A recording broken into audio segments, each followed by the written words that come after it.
కొంతమంది ఆడవాళ్ళు భర్తను కాదని పరాయి మగవాళ్ళని తెగ ఇష్టపడిపోతూ ఉంటారండి. నాకు ఒక్క విషయం చెప్పండి. ఆ పరాయి మగాడితో కలిసి నలుగురితో కలిసి భోంచేయగలరా? 4 ఊర్లు తిరగగలరా? నలుగురితో కలిసి బయట తిరగగలరా? పోనీ 4 శుభకార్యాలకు వెళ్ళగలరా? లేదు.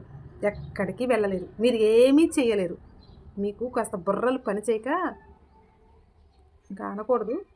దాంతోటి పరాయి మగాడిని ఇష్టపడుతూ ఉంటారు. అదే మన భర్తతో ప్రపంచం మొత్తం తిరిగి రావచ్చు.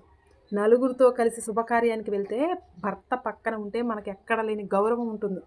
అతను ఎలాంటి వాడైనా సరే ఏదైనా లోటుపాట్లు ఉంటే మార్చుకోవాలి. మనకి భర్తతో ఉన్న సేఫ్టీ మరెక్కడా ఉండదు. ఈ విషయాన్ని బాగా గుర్తుపెట్టుకోండి.